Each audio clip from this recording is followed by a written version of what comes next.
भाई भतीजावाद जो रिजल्ट निकला है इसका न्यायिक जांच उस स्तरीय करवावे।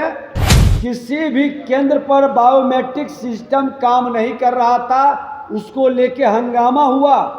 एक बड़ा नियुक्ति घोटाला का खेल चल रहा है, पैसे की खुल करके वसूली हो रही है। सिपाही भर्ती का भी अलग अलग कई एजेंसी सरकार की है, आप उसके माध्यम से क्यों नहीं कर रहे? बैठने का जितने लोग का कितने पद चाहिए उससे ज़्यादा लोगों की बहाली है। विश्वविद्यालय के अंदर भी हो या कई विभाग के अंदर हो, आउटसोर्सिंग से बहाली पर इमीडिएट रोक लगे। और शुक्रवार को जन कल्याण संवाद कार्यक्रम हम लोग करते हैं सहयोग कार्यक्रम के तहत, और कई लोगों ने आकर के आज शिकायत भी किया है। 2-3 दिन से लोग आ रहे हैं नियुक्ति से संबंधित, और आज तो बिहार विधानसभा के सुरक्षा कर्मी की नियुक्ति का रिटर्न का रिजल्ट भी निकला है। और संयोग है कि कल माननीय मुख्यमंत्री जी के साथ हमारी बैठक थी मुख्य सूचना आयुक्त के संदर्भ चयन के संदर्भ में, और हमने कल उनसे आग्रह किया था कि बिहार विधानसभा विधान परिषद के तहत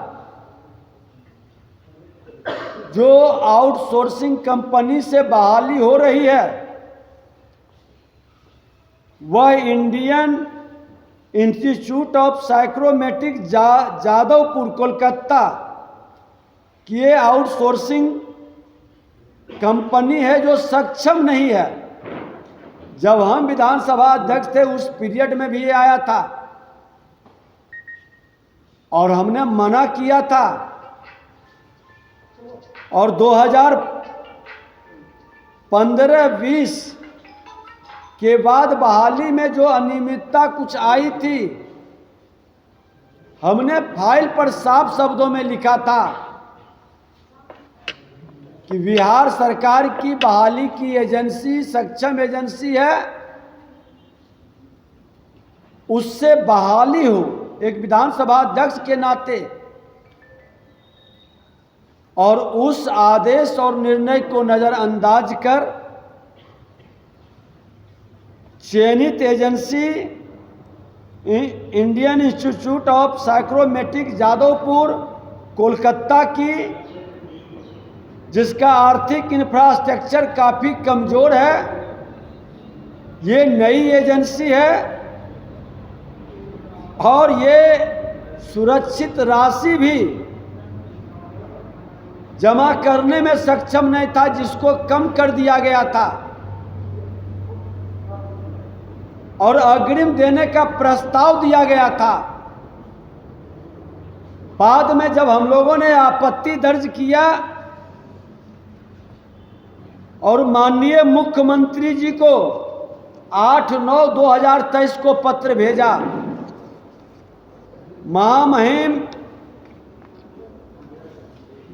राज्यपाल महोदय को 27/9/2023 को पत्र भेजा कि बिहार विधानसभा के अंदर एक बड़ा नियुक्ति घोटाला का खेल चल रहा है, पैसे की खुल करके वसूली हो रही है, और सुरक्षा प्रहरी परीक्षा में किसी भी केंद्र पर बायोमेट्रिक सिस्टम काम नहीं कर रहा था, उसको लेके हंगामा हुआ। परीक्षा किसने दिया यह स्पष्ट नहीं हो सका, लोगों ने आकर के शिकायत भी किया था। और इस तरह के एक और जानकारी दे दूं कि 2000-2005 की अवधि में बहाली जो हुई थी उसकी निगरानी जांच चल रही है। 40 लोग चार्जशीटेड इसमें हैं और उस पर भी कार्रवाई को रोका गया है। जब एक बार इस पर इस तरह का मामला आया तो बार बार आप आउटसोर्सिंग एजेंसी से बहाली क्यों करा रहे हैं, जब यहाँ बीपीएससी है, कर्मचारी चयन आयोग है, सिपाही भर्ती का भी अलग अलग कई एजेंसी सरकार की है, आप उसके माध्यम से क्यों नहीं कर रहे? और इस तरह के जो खेला खेला जा रहा है, उस खेला में पैसे की खुलकर उगाही, भाई भतीजावाद, जो रिजल्ट निकला है इसका न्यायिक जांच उस स्तरीय करवावे। पहले की भी बहाली में जो लोग यहाँ काम कर रहे हैं और चयन समिति में वही लोग मौजूद हैं और अपने लोगों को लाने के लिए और बाहर के लोगों से वसूली करने के लिए इनका उपयोग हो रहा है। तत्कालिक एक और घटना घटित हुआ है कि अभी वर्तमान सचिव के पहले जो सचिव थे वो बहाली की प्रक्रिया पर एतराज जताए। फाइल में उन्होंने लिखा है, आनन फानन में उस सचिव का यहां से ट्रांसफर कर दिया गया। बैठने का जितने लोग का कितने पद चाहिए उससे ज्यादा लोगों की बहाली है। हमेशा पद सृजन करके 200 नए पद फिर मांगने लाया गया और ये पूरी प्रक्रिया विधानमंडल के अंदर जो किया जा रहा है, सिर्फ विधानसभा का नहीं है, कई विभाग के अंदर भी आउटसोर्सिंग से एक बड़ा खेला हो रहा है। विश्वविद्यालय के अंदर भी हो या कई विभाग के अंदर हो, आउटसोर्सिंग से बहाली पर इमीडिएट रोक लगे। ये नियुक्ति का बड़ा घोटाला है, युवाओं के प्रतिभा के साथ खिलवाड़ है।